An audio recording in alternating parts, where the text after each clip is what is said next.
रामायण का बहुत सुंदर प्रसंग है, केवट उद्धार है। बहुत सुंदर। भगवान रामचंद्र लखनलाल और अपनी पत्नी जगत जननी माता सीता को लेकर श्रृंगवेरपुर पार करके गंगा के तट पर पहुंच चुके हैं। और भगवान रामचंद्र केवट से कहते हैं कि केवट, कृपया करके हमें नाव में बिठाओ और हमें गंगा पार करा दो। जब भगवान ने नाव मांगी तो मांगी नावन केवट आना, मांगी नावन केवट आना,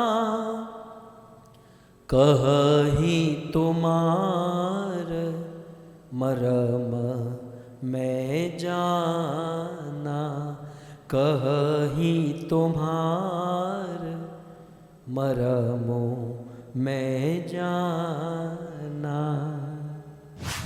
मांगी नाव न केवट आना। भगवान रामचंद्र ने नाव मांगी लेकिन केवट उसे लेकर नहीं आया, कारण भगवान को हंसाना चाहता था। मानो भगवान रामचंद्र पूछे, केवट तुम क्यों नहीं आ रहे हो, क्यों हमें अपनी नौका में नहीं बिठा रहे हो? तब केवट कहता है, कहीं तुम्हार मरम मैं जाना, मैं तुम्हारे मरम को जानता हूं, अंदर की सारी बात जानता हूं, मैं तुम्हें बहुत अच्छे से पहचानता हूं, मैं तुम्हें अपनी नौका में नहीं बिठाऊंगा। इसका अर्थ यह है कि दुनिया के बड़े बड़े लोग भगवान का मरम नहीं जानते हैं, और ये गांव का गवार जो कुछ पढ़ा लिखा नहीं है, नौका चलाता है, ये भगवान का मरम जान गया। आखिर बात क्या है, कारण क्या है? भगवान के मर्म को पूर्ण रूप से वेद भी नहीं जानते। राम के साथ रहने वाले लक्ष्मण भी नहीं जानते, शिव जी भी नहीं जानते, अवधवासी नहीं जानते, स्वयं यमराज, ब्रह्मा, पूरा लिस्ट चलाता, ये कोई भगवान का मर्म नहीं जानते। भगवान का मर्म कौन जान सकता है? बहुत सुंदर बात कल हमने सुनी। भगवान का मर्म वही जान सकता है जिसको भगवान जनाना चाहते हैं। स्वयं भगवान जिसको अपना मर्म जनाना चाहते हैं वही जान सकता है, बाकी कोई कितना भी माथापच्ची करे ईश्वर के मर्म को नहीं जान सकता। और एक बहुत सुंदर बात कही गई कि यदि कोई व्यक्ति भगवान का मर्म जान गया तो वो भगवान का हो गया। ईश्वर के मर्म को जानने वाला ईश्वर का हुए बिना रह नहीं सकता। इसलिए कुछ लोग कहते हैं हम भगवान को जानते हैं। यदि हम भगवान को जानते हैं तो हम भगवान के हो जाएंगे, होकर रहेंगे। तो भगवान की जिस पर कृपा होती है वही भगवान का मर्म जान सकते हैं। केवट ने कहा, कहीं तुम्हार मर्म में जाना। यदि आप लोगों के मन में प्रश्न हो कि केवट की तरह हम भी भगवान का मर्म जानना चाहते हैं, तो जवाब यह है, भगवान की कृपा होनी चाहिए। तो प्रश्न हमारी सुई यहां अटकी है कि भगवान की कृपा हमें कैसे मिलेगी, ये जूम वालों को कैसे मिलेगी? तो अब ध्यान से सुनिए, बिल्कुल सैद्धांतिक।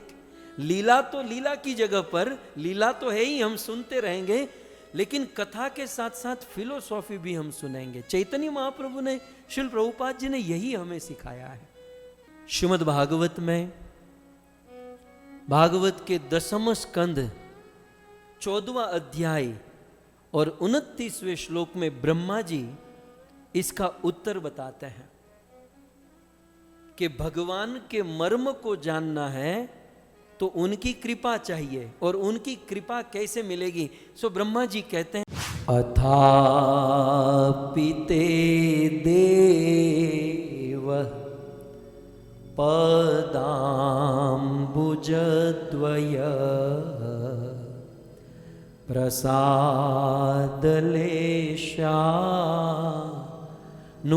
प्रसादलेशानुगृहीत एवहि जानाति तत्वं भगवन् महिम्नो, जानाति तत्वं ये भगवन् महिम्नो, न चान्य एकोऽपि चिरं विचिन्तवन्। बहुत सुंदर है। अथापि शब्द जो है ना वो छोड़ दीजिए, वो आगे की बातों को कहते हैं, हमें ज्यादा डीप में जाना नहीं है। लेकिन ब्रह्मा जी कहते हैं कि ते देव, हे देव, हे कृष्ण। एक एक शब्द समझिए। देव माने हे कृष्ण, ते आपके पदाम्बुज, आपके चरण कमल, कितने? द्वय, आपके दोनों चरण कमल की प्रसाद, प्रसाद माने कृपा। प्रसाद का अर्थ है कृपा। हम जो खाते हैं ना उसे प्रसाद कहते हैं। वो क्या? वो भगवान की कृपा है। तो हे देव, देवते, हे देव, हे कृष्ण देव, ते आपके पदाम्बुज, दोनों चरण कमल से प्रसाद लेश, लेश मात्र, थोड़ी भी प्रसाद माने थोड़ी भी कृपा, अनुग्रहित माने कृष्ण आपके दोनों चरण कमलों से यदि कोई थोड़ी भी कृपा का अनुग्रहित हो जाता है, आपके चरणों की कृपा को प्राप्त कर लेता है, वही व्यक्ति, दूसरी लाइन में जानाति, वही जान सकता है क्या? तत्वम, आपके तत्व को। कौन से तत्व को? भगवन महिम्नो, हे भगवन महिम्न। महिम्न माने महान, महिम्न माने विशाल, महिम्न माने बहुत बड़ा। प्रभु आपका तत्व बहुत विशाल है, आपका मर्म बहुत गूढ़ है, सब लोग नहीं समझ सकते। कौन समझ सकते हैं? अथापि ते देव पदाम्बुजद्वय, आपके दोनों चरण कमलों से थोड़ी सी भी कोई कृपा प्राप्त कर ले तो जानाति तत्वम भगवन महिम्नो, हे भगवान, वो आपके तत्व को जान सकता है, वो आपके मर्म को जान सकता है। ये वही मर्म की बात है, वही तत्व की बात है जिस गीता में 4 अध्याय में कहा गया। क्या कहते हैं? जन्म कर्म च मे दिव्यम एवं यो वेति तत्वतः। हे अर्जुन, अर्जुन, यदि कोई मुझ कृष्ण के जन्म और कर्म को तत्व से जान लेता है तो इदम देहम त्यक्त्वा, इस देह को त्याग कर, नेति, इस संसार में वो वापस नहीं आता। तो वो कहाँ जाता है? माम इति, वो सदा सदा के लिए मेरे धाम वैकुंठ को प्राप्त हो जाता है। ये उस तत्व की बात है। सो हे कृष्ण, आपके दोनों चरण कमलों के लेश मात्र भी कृपा प्राप्त कोई कर लेता है तो जानाति तत्वम, आपके तत्व को, आपके मर्म को वो जान जाता है। और फिर दूसरी लाइन की अर्धाली में बहुत सुंदर बात कहते हैं कि न च अन्य, आपकी कृपा को छोड़कर अन्य कोई भी व्यक्ति, एको अपि माने एक आदमी भी आपको समझ नहीं सकता। बोले बहुत मेहनत करे तो? बोले चीरम विचिंतवन, चीर माने बहुत समय तक, विचिंतयन चिंतन करे, तर्क करे, मेहनत करे, बहुत बहुत वर्षों तक मेहनत करे, लेकिन फिर भी न च अन्य एकोपि, एक आदमी भी आपको मर्म को नहीं जान सकता, आपको तत्व से नहीं जान सकता, जब तक आपके दोनों चरण कमलों की कृपा प्राप्त न हो जाए। ठीक है? तो केवट ने जहां कहा ना, कही तुहार मरम में जाना, तो यहां पर इसका अर्थ मरम जो है, भगवान का मर्म भगवान की कृपा से ही समझ में आएगा। सो भगवान की कृपा प्राप्त करने के लिए क्या करना चाहिए? ब्रह्मा जी को यहां पर पूछा गया, तो ध्यान से सुनिएगा। हम लोग कभी कभी भक्ति तो करते हैं, सेवा तो करते हैं, लेकिन सेवा भक्ति करते हुए मार खा जाते हैं। कुछ गलती कर बैठते हैं। भगवत कृपा प्राप्त करने, भगवान के मर्म को जानना है तो उनकी कृपा प्राप्त करनी होगी। और उनकी कृपा कैसे प्राप्त होगी? दो चीज करना होगा सिमिलरली, एक साथ दो चीज करनी होगी। क्या करना होगा? गुरु के सानिध्य में रहकर भगवान श्री कृष्ण की सेवा। फिर से, गुरु के सानिध्य में रहकर भगवान की सेवा दोनों एक साथ करेंगे तब जाकर भगवान की कृपा प्राप्त होगी। इस दुनिया में कुछ लोग गुरु के सानिध्य में रहते हैं लेकिन कृष्ण सेवा नहीं करते, तो कुछ लोग कृष्ण सेवा करते हैं लेकिन गुरु के मार्गदर्शन में नहीं करते। ये दोनों मार खा जाते हैं। एक नहीं, हजारों जन्म बीत जाए फिर भी इनका कल्याण नहीं हो सकता। कृष्ण की सेवा भी करनी है और वह सेवा गुरु के मार्गदर्शन में करनी है। यदि ये दोनों चीज होगी तब जाकर भगवान की कृपा होगी। और उस कृपा से कहीं तुम्हारे मर्म में जाना, भगवान के मर्म को हम समझ पाएंगे। और भगवान के मर्म को समझ गए तो त्यक्त्वा देहम पुनर्जन्म नेति मामेति स अर्जुन। तो सदा सदा के लिए भगवत प्रेम, भगवान की प्राप्ति। तो दो चीज, ये जो मैंने कहा कि गुरु के सानिध्य में रहकर भगवान की सेवा करने से कृपा मिलती है, ये बात ब्रह्मा जी इस श्लोक में, अगले श्लोक में कहते हैं, आप देख सकते हैं। तदस्तु मे नाथ सभूरि भागो भवेत्र वान्यत्र तु वातिरश्चाम् ये नाहमे कोपि भवत् जनानां भूत्वा निषेवे तव पादपल्लवम्। श्रीमद् भागवत दशम स्कंद 14वां अध्याय और 30वां श्लोक है, 10, 14, 30। ब्रह्मा जी कहते हैं इसलिए देयरफॉर, गुरु के मार्गदर्शन में रहकर कृष्ण आपकी सेवा करने से ही आपकी कृपा मिलती है। इसलिए बहुत सुंदर बात, भगवान को यदि प्रार्थना करनी है ना तो ये प्रार्थना करनी चाहिए, ओम जय जगदीश हरे सुख संपत्ति घर आवे कष्ट। ये सब ठीक है, ये बहुत ऊंची प्रार्थना है। क्या कहता है?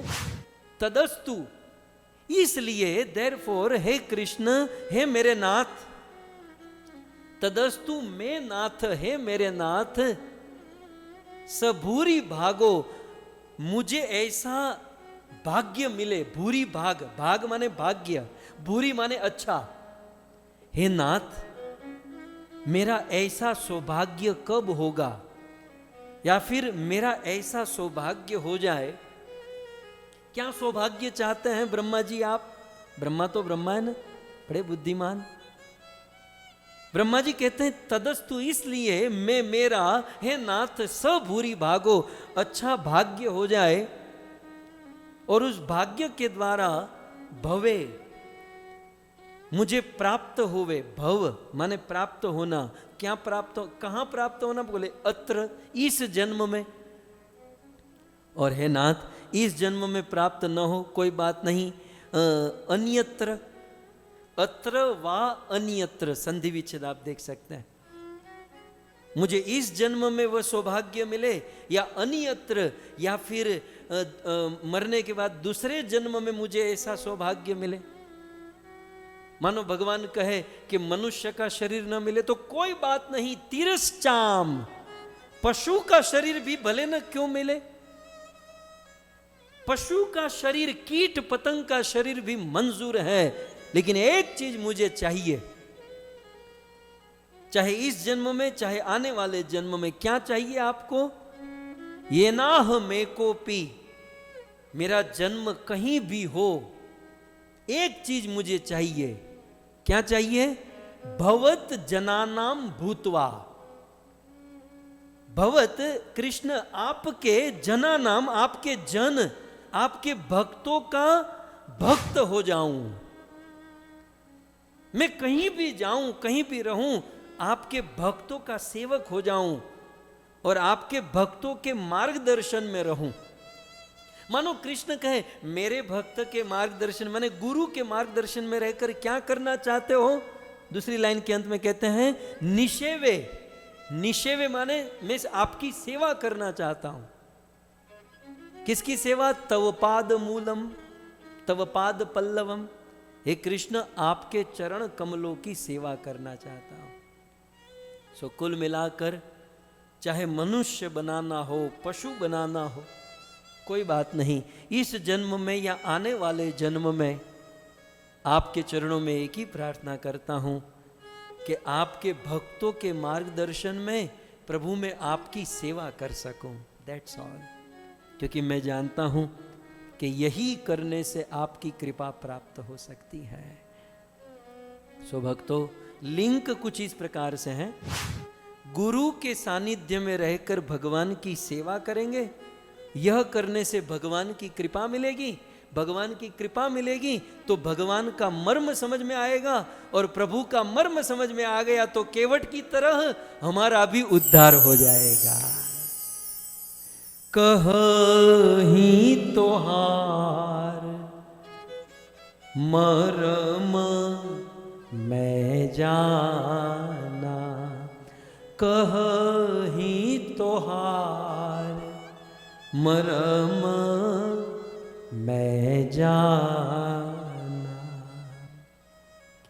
तो इस प्रकार केवट भगवान का मर्म जान गया। मानो भगवान रामचंद्र कहे कि भाई केवट, तुम हमारा मर्म जान गए। बोले क्या मर्म जानते हो?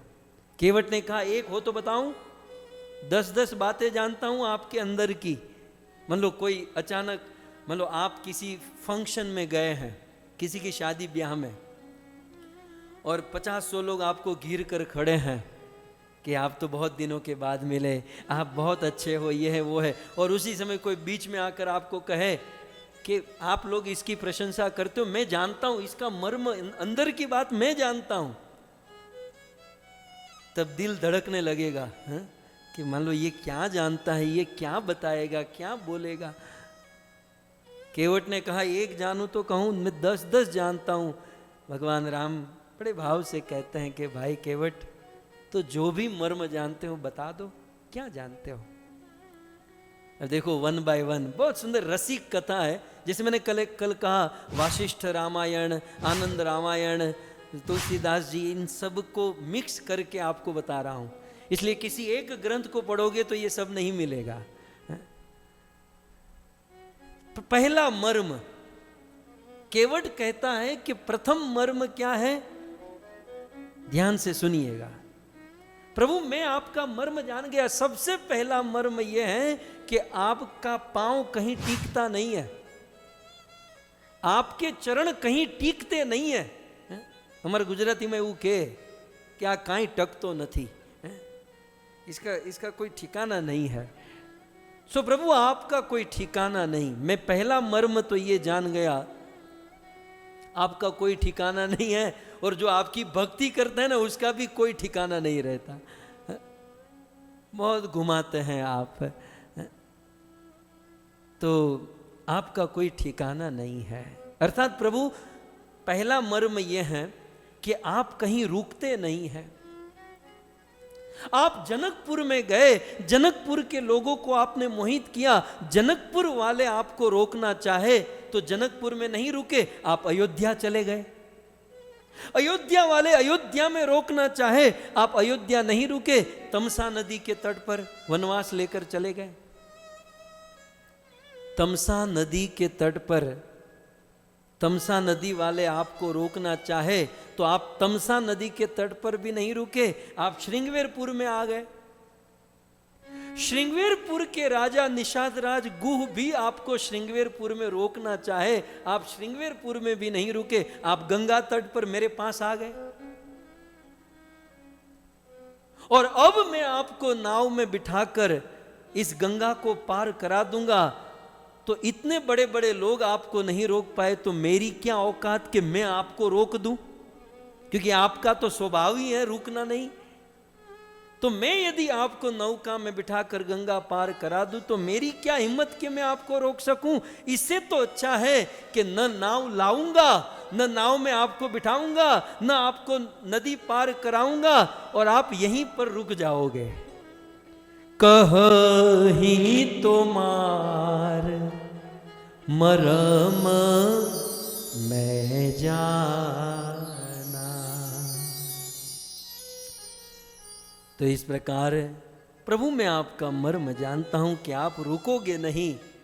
अब पार कराऊंगा तो आप रुकोगे नहीं ना, पार ही नहीं कराऊंगा तो आप रुक जाओगे, यहीं पर बस जाओगे। इसलिए मांगी नावन केवट आना। आपकी जानकारी के लिए कह दूं, केवट प्रसंग में लगभग 25-30 चौपाई श्लोक आदि हैं। हम लोग पहली चौपाई में ही अटके हुए हैं। अब आप समझ सकते हैं कि इन शास्त्रों के भी मर्म को, इनके गूढ़ रहस्य को कितना विस्तार से समझा जा सकता है। यह हुआ प्रथम मर्म।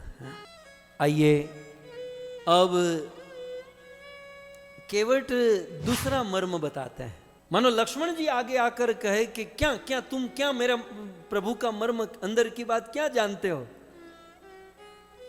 तो बहुत सुंदर लक्ष्मण जी कहते हैं कि प्रभु मैं आपका मर्म जानता हूं। बोले क्या? बोले आपको तैरना नहीं आता। ये दूसरा मर्म है। प्रभु आपको स्विमिंग नहीं आता। जब इस प्रकार से केवट ने कहा तो सीता जी लक्ष्मण जी के सामने देखने लगी कि क्या बोल रहा है, तुम्हारे भाई को तैरना नहीं आता। सीता जी लक्ष्मण जी को इशारा कर रही थी कि ये सच बोल रहा है झूठ।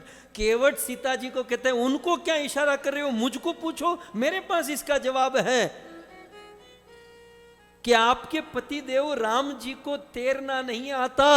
आपके पति राम जी को केवल तारना ही आता है, केवल तारना ही आता है। कहीं तोहार मरम मैं जाना। आपके पति को केवल तारना आता है, तैरना नहीं आता। ये दूसरा मर्म है। अब तीसरा मर्म कहता है, केवट कहता है कि प्रभु आप बहुत निष्ठुर हो। इतना सुनते ही लक्ष्मण जी को क्रोध, खामोश, सावधान, राम जी को तू निष्ठुर कह रहा है? अरे राम जैसा दीन बंधु, कृपा सिंधु, भक्त वांछित कल्पतरु कोई नहीं है और राम जी को निष्ठुर कहता है? केवट बिल्कुल शांत, बोले है तो है, राम जी निष्ठुर है तो है। बोले कैसे निष्ठुर है? बोले आप ही विचार करो, अवधवासियों ने आपका क्या बिगाड़ा था? ये अवधवासी अपना घर बार सब कुछ छोड़ छाड़ कर प्रभु आपके साथ वन में निकले और तमसा नदी के तट पर आप अवधवासियों को छोड़कर आ गए। अब आप यहां पर आ गए तो क्या अयोध्या के लोग आपको खोजेंगे नहीं? प्रभु अयोध्या के लोग खोजते खोजते खोजते श्रृंगवेरपुर और इस गंगा के तट पर आएंगे और यहां आकर पूछेंगे कि राम जी को तैरना नहीं आता, ये गंगा किसने पार कराई?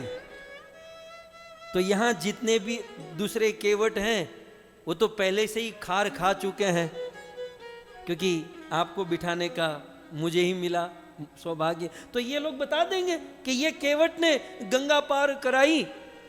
तो प्रभु अयोध्या के लोग मेरी हालत बिगाड़ देंगे। मारत मारत लई है प्राणा, कहीं तुम्हार मरम में जाना। अयोध्या के लोग मुझे मार मार कर, पीट पीट कर मेरी हालत बिगाड़ देंगे कि क्यों तूने गंगा पार कराया, राम जी को क्यों तूने गंगा पार कराई। इस प्रकार मुझे पिटेंगे, मेरी हालत बिगाड़ देंगे। अतः प्रभु मांगी नावन केवट आना, इसलिए केवट भगवान को नौका में नहीं बिठाता है। सो तीसरा मर्म, आप निष्ठुर हो, आप अवधवासी को छोड़कर आए, मैं पार कराऊंगा तो वो मुझे मारेंगे, इसलिए मैं आपको नहीं बिठा रहा। चौथा मर्म बताते हैं कि प्रभु मैं आपके मर्म को जान गया। क्या जान गया? बोले आपने ये जो वनवास है ना बहुत जल्दी जल्दी में ले लिया। प्रभु थोड़ा सोच समझ कर काम करना चाहिए।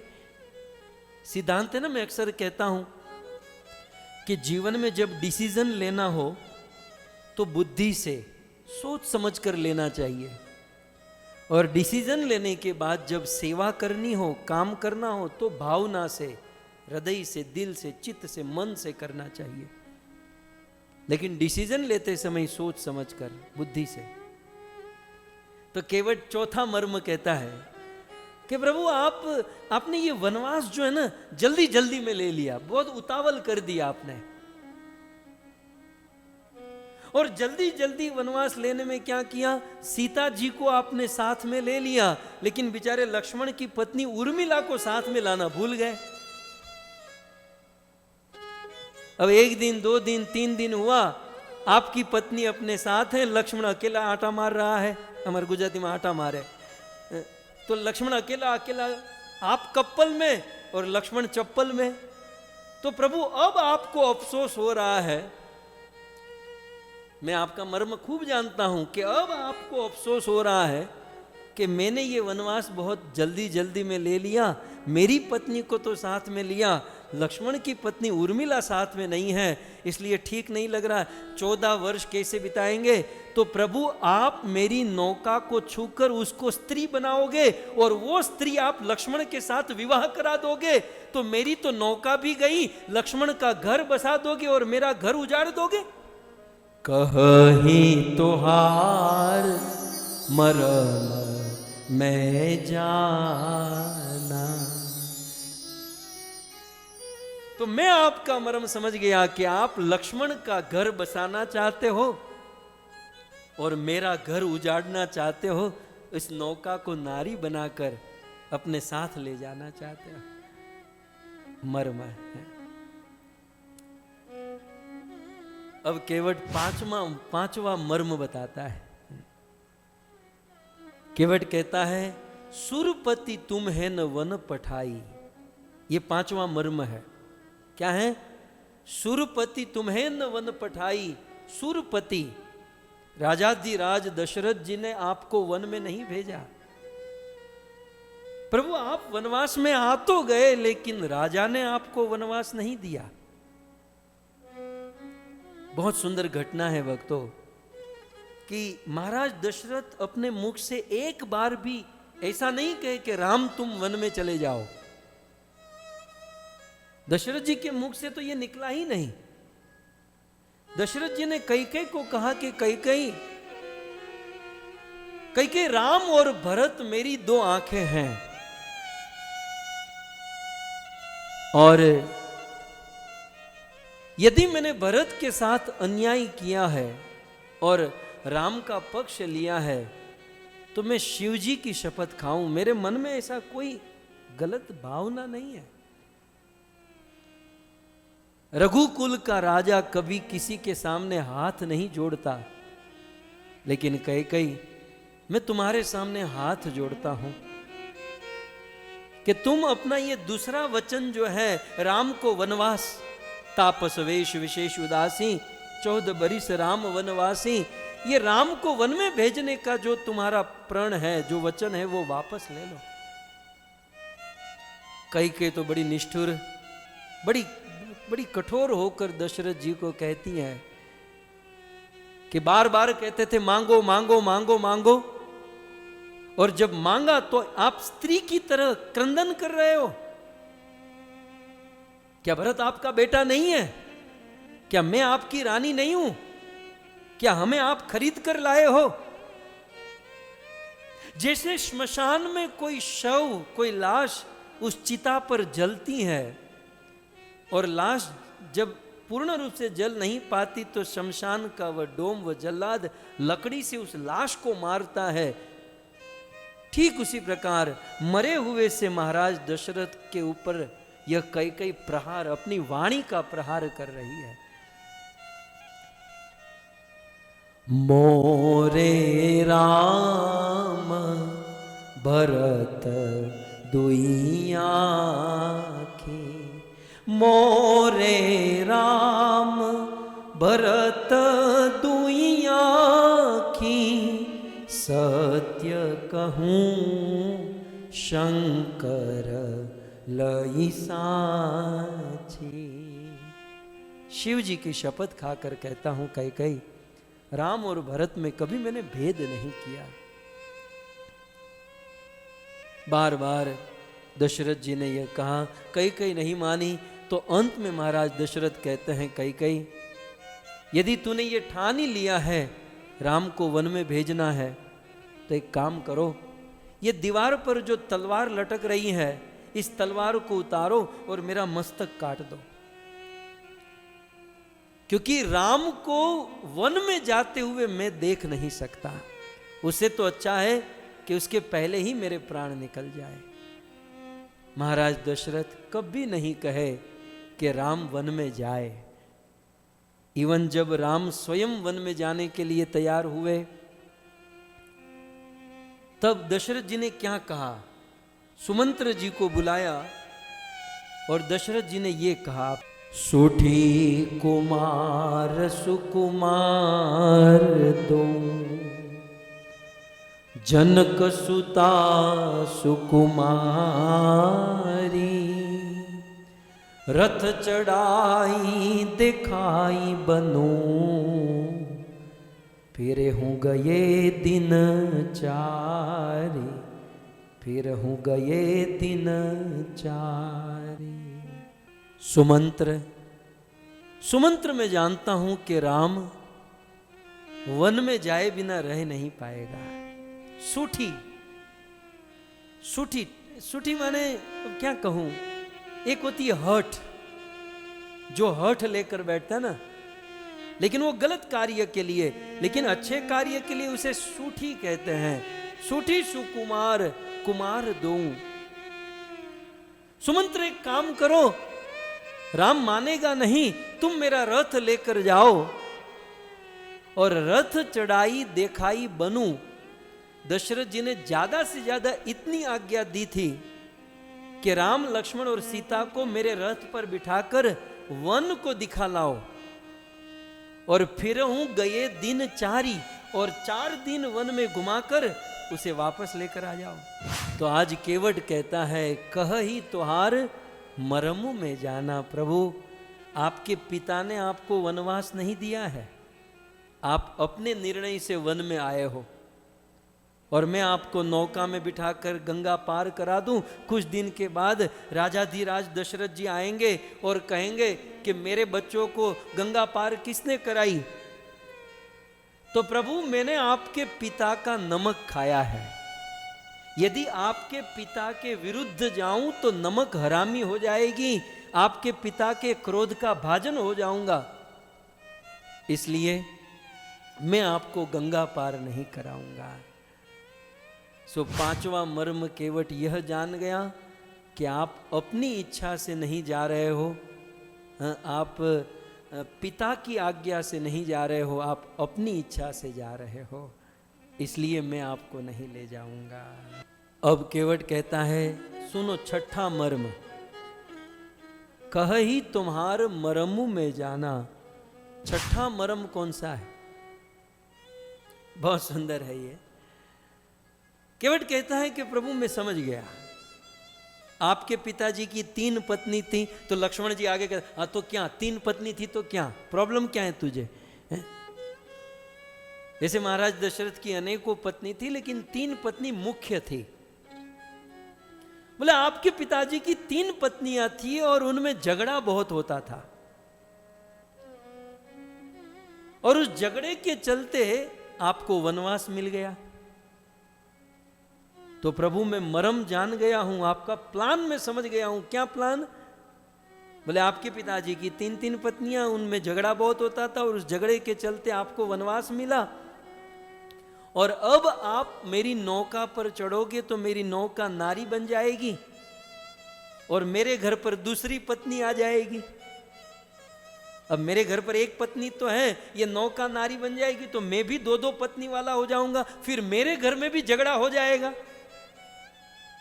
आपके घर में 3-3 पत्नियां झगड़ा हुआ और आपको वनवास मिला, मेरे घर में 2-2 पत्नियां हो जाएगी, झगड़ा होगा और फिर मेरे बच्चों को वनवास मिलेगा और मेरे बच्चों को वनवास मिलेगा, तो उसको आप अपने साथ रख लोगे, आपको कंपनी मिलेगी।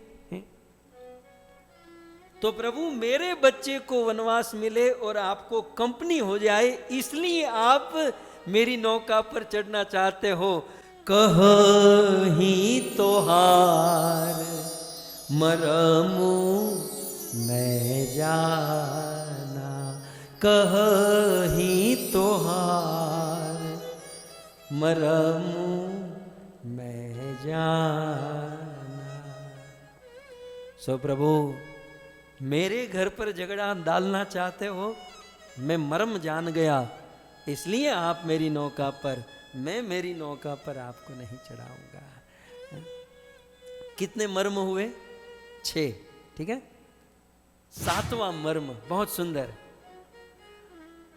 केवट कहता है कि मैं आपका मर्म जान गया। अंदर की बात अपन को पता चल गई। क्या पता चल गई? बोले प्रभु अब आप गंगा पार करके आगे जाओगे, चित्रकूट, कामदगिरी पर्वत और वहां विंध्याचल पर्वत, तो आप इन पर्वत पर विचरण करोगे। तो आगे इन पर्वत पर ऋषि कुमार जो हैं वो तपस्या कर रहे हैं और उन ऋषि कुमारों को शादी करनी है, और शादी करने के लिए उनको कोई लड़की नहीं दे रहा है। साधु को कौन अपनी लड़की देगा? कोई भी बाप यही सोचेगा ना, मेरी बेटी को कोई पैसे वाला आदमी मिले, कोई बिजनेस जॉब अच्छी से करता हो, कोई इंजीनियर डिग्री वाला आदमी हो। अब दाढ़ी जटाजुट वाले के साथ तो कोई अपनी लड़की देता नहीं है। तो साधुओं को कोई लड़की देता नहीं है और उनको शादी करनी है, और प्रभु वो आपको निवेदन करेंगे।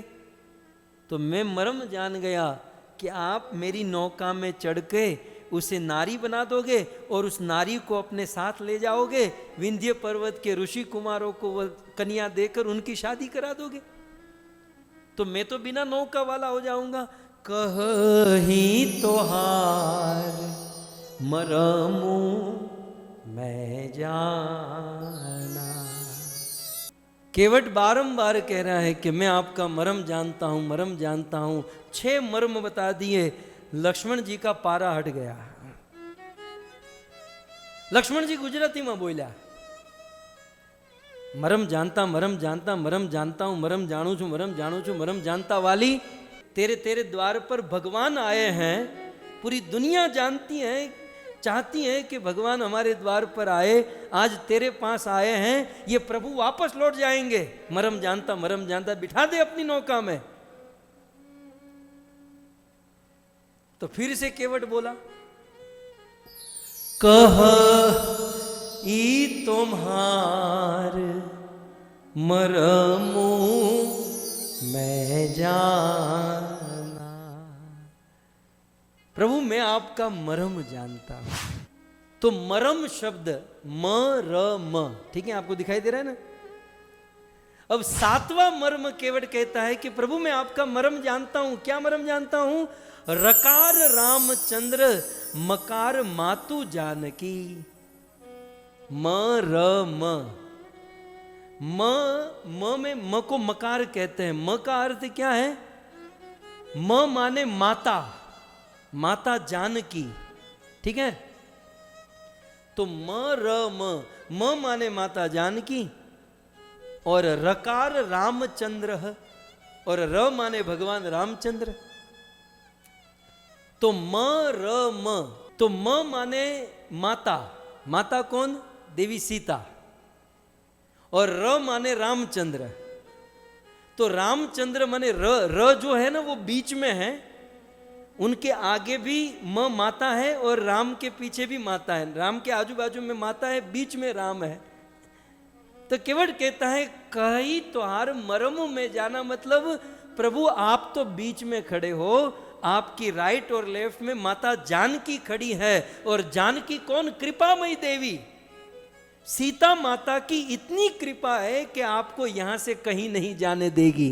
ये लक्ष्मण कहता ना कि राम चले जाएंगे, हिम्मत है राम की, क्योंकि आजू बाजू में देवी सीता माता खड़ी है और माता की इतनी करुणा कि अपने भक्त के पास से भगवान को दूर नहीं जाने देगी। और इसलिए तो कहा गया, जैसे गंगा और जमुना की धारा बहती भूमि पर, जैसे गंगा और जमुना की धारा बहती भूमि पर, ऐसे ही बहती है ममता, ऐसे ही बहती है ममता, राधा रानी आपकी सारी दुनिया है दीवानी, राधा रानी आपकी। कौन है जिस पर नहीं है, कौन है जिस पर नहीं है मेहरबानी आपकी, सारी दुनिया है दीवानी, राधा रानी आपकी।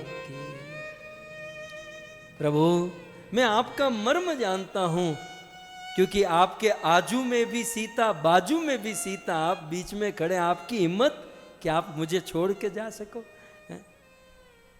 भक्तों, वास्तव में बड़ी करुणामयी देवी है सीता, बड़ी करुणामयी देवी है राधा। और इसीलिए जब हम भगवान को पुकारते हैं ना, तो पहले सीता का नाम लेते, फिर राम का। सीता राम, राधे श्याम, हरे कृष्ण, हरे माने सीता राधा, और हरे राम माने सीता राम। तो इस प्रकार मरम जाना, प्रभु मैं आपका मरम जान गया। सो मरम का अर्थ यह है कि म माता र राम, आप सीता माता के बीच में खड़े हो, मुझे कृपा किए बिना आप यहां से जा नहीं सकते। एक आचार्य ने बहुत सुंदर कहा, ध्यान से सुनिएगा, केवट भगवान रामचंद्र के मरम को जान गया। ये केवट का मरम जानना कैसा था, इसके लिए कोई शब्द नहीं है, लेकिन शायद एक दृष्टांत से आप समझ जाओ कि केवट का भगवान रामचंद्र का मर्म जानना कैसा था। एक स्कूल में, पाठशाला में एक अध्यापक एक प्रश्न पूछते हैं। क्या प्रश्न पूछते हैं? ध्यान से सुनिए। वो अध्यापक पूछते हैं कि तुम्हारे पिताजी मुझसे 5 लाख रुपये 3% महीने दर ब्याज से उधार ले, तो 6 महीने के बाद वो मुझे कितना लौटाएंगे बताओ। तो फर्स्ट बेंच पर जो विद्यार्थी बैठा था, गुरुजी ने उसे पूछा, बताओ तुम्हारे पिताजी 5 लाख रुपये पर मंथ 3% ब्याज दर से मुझसे उधार ले, तो 6 महीने के बाद तुम्हारे पिताजी मुझे कितना वापस लौटाएंगे। तो जो फर्स्ट क्लास का विद्यार्थी जो आगे बैठा था ना, आप लोगों की तरफ फर्स्ट बेंच पर, वो सीधा खड़ा होकर कहा कि यदि केवल ब्याज चुकाना हो तो 90,000 और ब्याज के साथ मुद्दल देना हो तो 5,90,000। Calculation powerful. फिर उस अध्यापक ने लास्ट बेंच वाले को पूछा। अब लास्ट बेंच में कौन बैठता है? जिसको पढ़ना ही नहीं है। ये जूम में भी ये जो आगे बैठते हैं, कुछ लोग लास्ट बेंच पर होते हैं कैमरा बंद करके। तो लास्ट बेंच वाले को पूछा गया कि तुम्हारे पिताजी, फिर से सुनो, तुम्हारे पिताजी मुझसे 5 लाख रुपये 3% पर मंथ ब्याज दर से उधार लेंगे, तो 6 महीने के बाद मुझे कितना लौटाएंगे? लास्ट बेंच वाले ने कहा कि आपको 1 नया पैसा नहीं मिलेगा। अध्यापक लास्ट बेंच पर गए और जोर से थप्पड़ मार कर कहे, तुझे गणित नहीं आती है? तुझे हिसाब किताब नहीं आता है? वो विद्यार्थी बोला, महाराज गणित भी आती है, हिसाब किताब भी आता है, लेकिन आप मेरे बाप को नहीं जानते, आज तक जिसका लिया है उसको वापस नहीं लौटाया। आपको कुछ नहीं मिलने वाला है। अब बताइए, कह ही तुम्हार मर्म में जाना है। पहली बेंच वाले ने सही आंसर दिया कि लास्ट बेंच वाले ने सही दिया?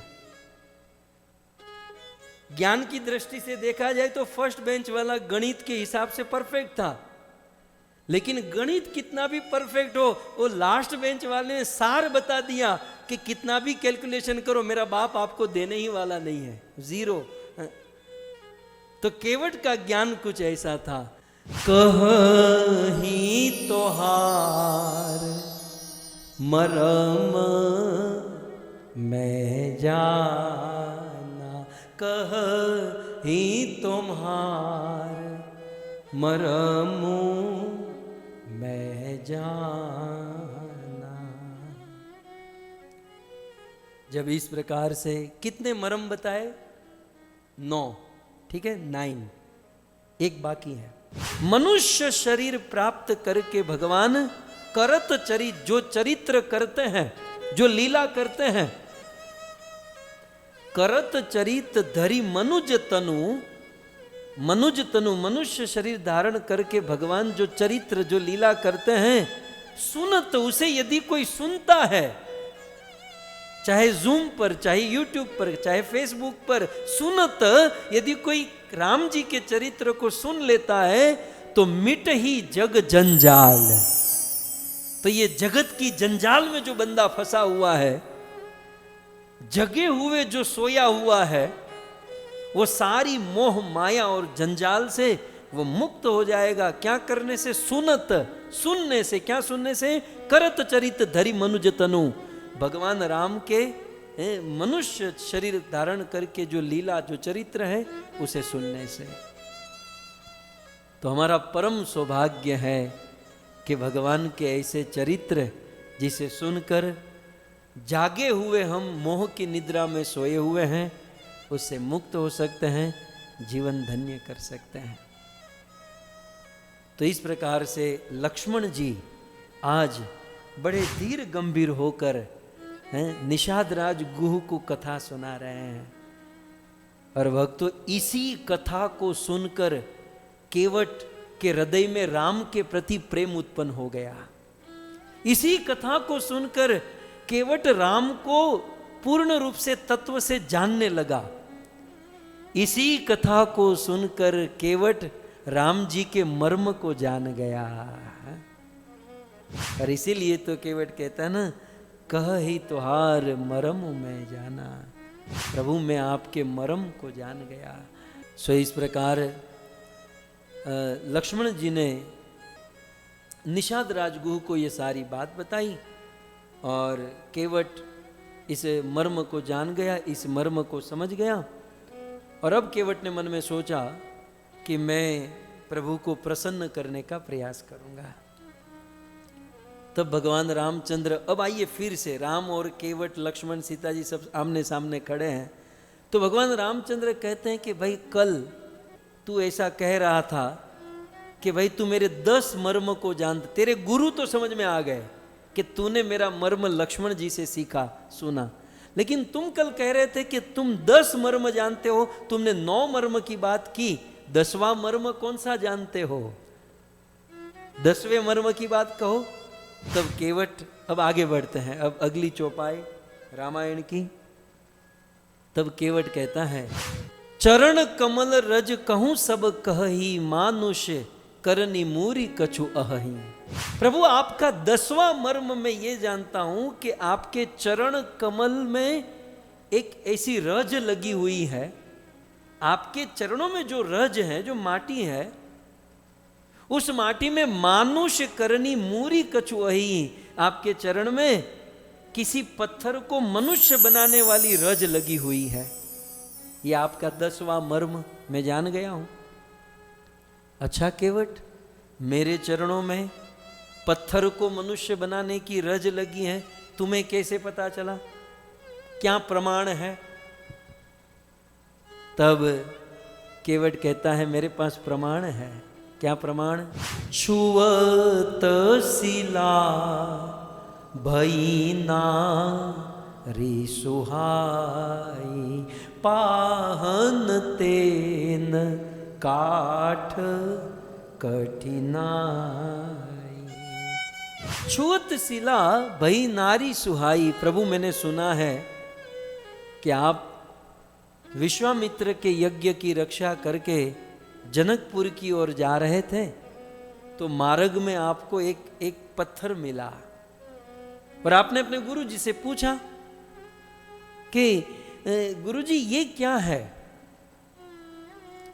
क्योंकि यहां पर आश्रम एक दीख मग माही, खग जीव जंतु तह नाही, पूछा मुनि शिला प्रभु देखी, सकल कथा कही विशेषी। हे गुरुदेव, ये पत्थर इस घोर वन में क्यों खड़ा है? ये किसका आश्रम है? आखिर बात क्या है? तब विश्वामित्र ने कहा था, गौतम नारी श्राप बस, उपल देह धरी धीर, चरण कमल रज चाहती, कृपा करो रघुवीर। हे रघुवीर, हे राघव, ये गौतम ऋषि की पत्नी है, तप कर रही हैं, तुम जाओ और इसका उद्धार करो।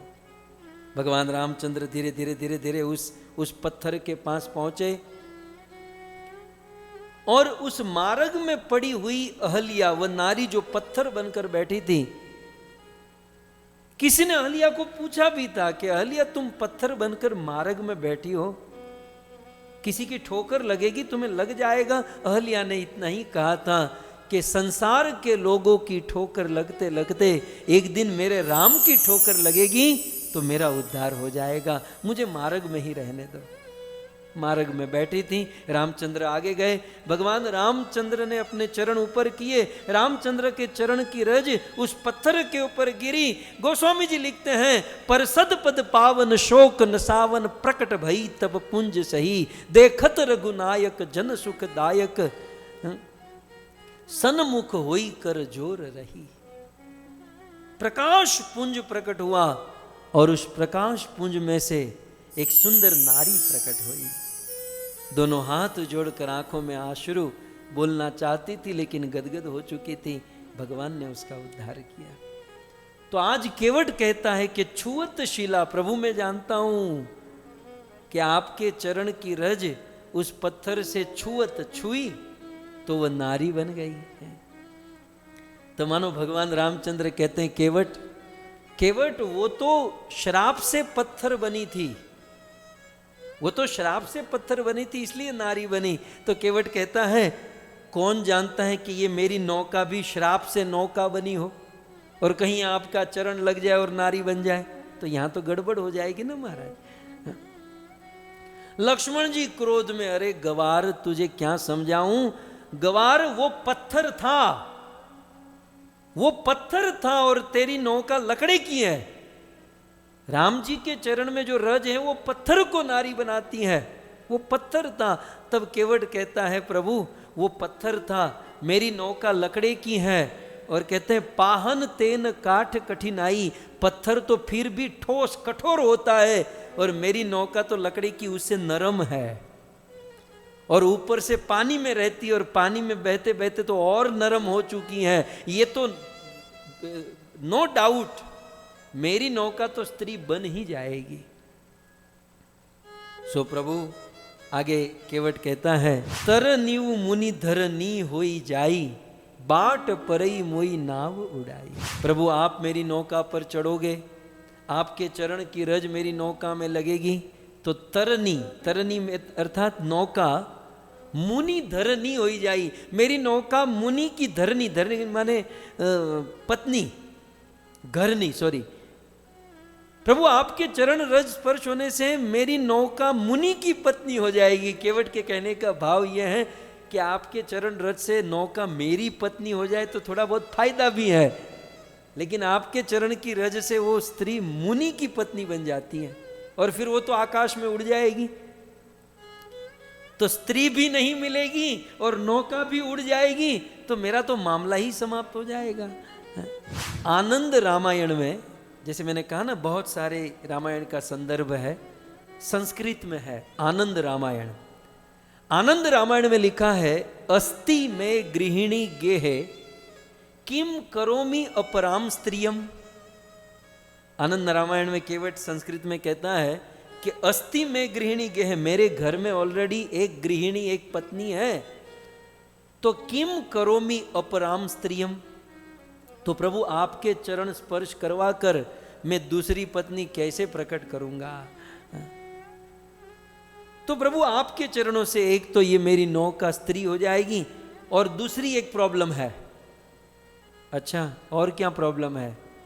केवट आगे कहता है, दूसरी प्रॉब्लम यह है कि यही प्रतिपालऊं सब परिवारों।